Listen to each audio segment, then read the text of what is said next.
Early signs and symptoms of diabetes. Most early symptoms are from higher than normal levels of glucose, a king of sugar, in your blood. The warning signs can be so mild that you don't notice them.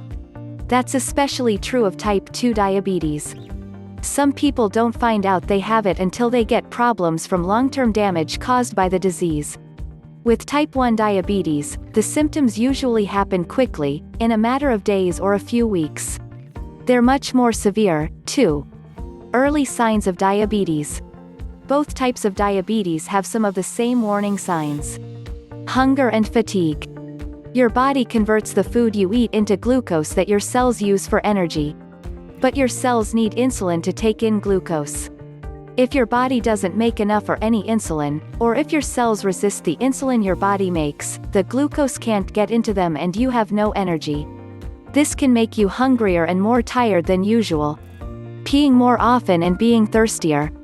The average person usually has to pee between 4 and 7 times in 24 hours, but people with diabetes may go a lot more.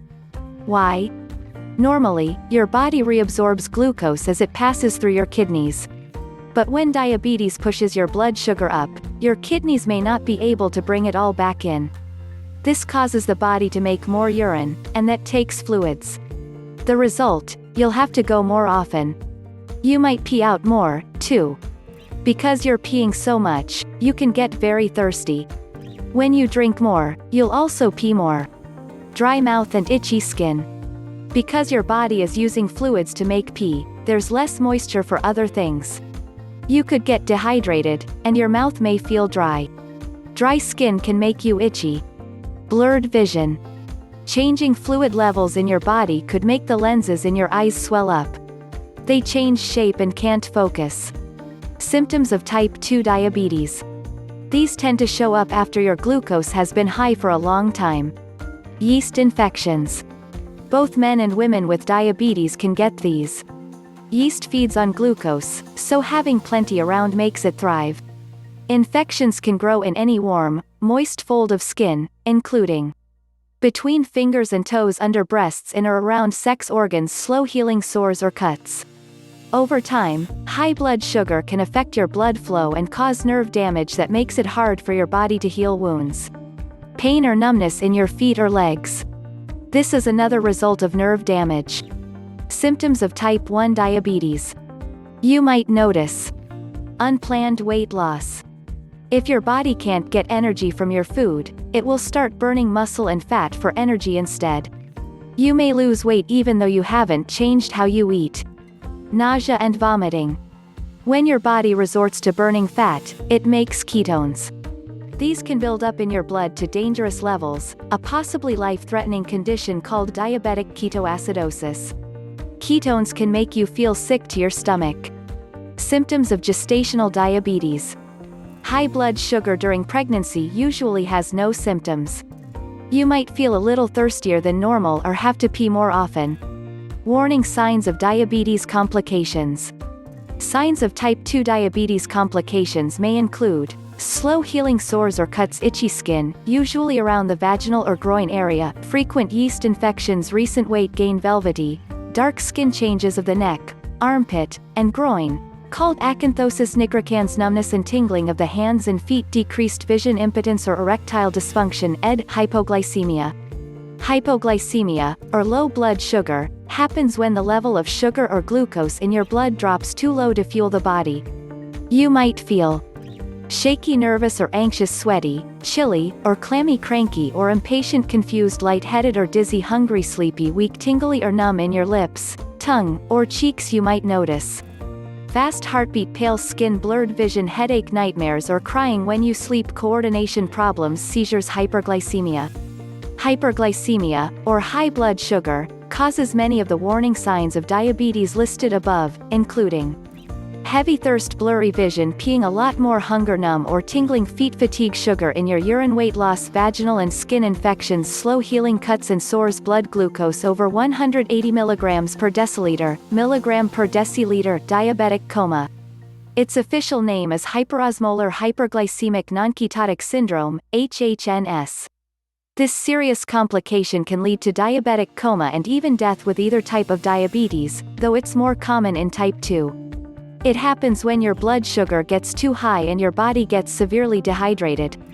Symptoms include blood sugar over 600 mg per deciliter, dry, parched mouth, extreme thirst, warm, dry skin that doesn't sweat, high fever over 101 F, sleepiness or confusion, vision loss, hallucinations, weakness on one side of your body. When to call your doctor. If you're older than 45 or have other risks for diabetes, it's important to get tested. When you spot the condition early, you can avoid nerve damage, heart trouble, and other complications. As a general rule, call your doctor if you feel sick to your stomach, weak, and very thirsty, or peeing a lot, have a bad belly ache, or breathing more deeply and faster than normal, have sweet breath that smells like nail polish remover. This is a sign of very high ketones. By the time one has symptoms of frequently urinating and increased thirst, blurred vision, etc., one has been diabetic for a long time. If you have central obesity, or pot belly, then if you don't have 2 German marks now, meaning a quarter of the pancreas is already dead from exhaustion of overproducing insulin, then you will be getting it. The standard of care is supposed to be treatment for the prevention of diabetes rather than wait for more destruction of the pancreas. BMI is not the best correlate, waist circumference is the best. It is measured below the lowest part of the rib cage on your side but above your pelvis bone on the side. If you put your hands on your hips, your index finger is on your waist. Align a measuring tape there. For non-Asians, a man's waist should not exceed 37 inches and a woman's should not exceed 31.5. Do not rely on pant size, as they have all been changed as obesity prevalence has increased.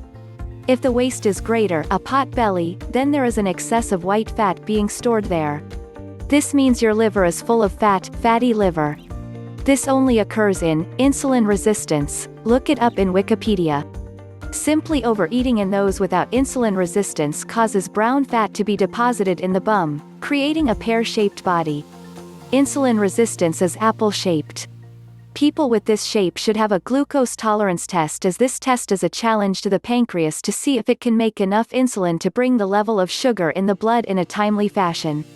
Usually the test is 75 gm of glucose in water with measurement of blood sugar at 2 hours after the drink with minimal use of muscles in between. If either the fasting or 2-hour sugars are above normal, then you have either the early stage of 2 German marks, prediabetes, or DM. In either case, the recommendation in the USA by ADA is to start low-carb diet, increased exercise, and metformin. Sadly, about 1/3 of American adults have prediabetes, but less than 1% of them are on metformin. This is terrible, but the USA has had such a terrible history with this British drug since it put it on the market the first time in circa 1960 to 1976. Also, sorts of myths like it poisons kidneys, causes lactic acidosis, contraindicated in liver disease and heart failure. As a result, the people who need it most, because insulin resistance causes all of these and metformin is the only drug that safely treats insulin resistance, are the least likely to be offered it. Even when offered metformin, the dose given is minimal at 500 to 1000 mg per day. The American Diabetes Association recommends that obese people with strong family histories be started on metformin for prevention of progression to 2 German marks, even though their blood sugars are still normal, but their insulin levels are very high and causing damage. So using tiny doses make no sense when sugar levels are mildly above normal. The UK dose is up to 3000 gm per day, and many of the metformin studies done elsewhere in the world use this dose. Some studies also want the subjects to be taking the drug for at least 2 years, because not only the dose but duration of treatment affects the beneficial outcomes. The USA maximum dose is 2550 mg per day.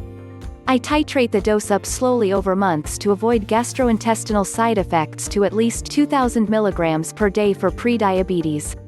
My point is that we no longer wait for signs of diabetes these days, but rather, if you are in North America, you must ask for a glucose tolerance test. Then, if slightly abnormal level of blood sugar, you must ask for metformin, and education regarding exercise and diet, and push for a dose of at least 2000 mg per day. The extended release does not appear to be as good as the regular metformin. If you were in Europe, this would be done automatically.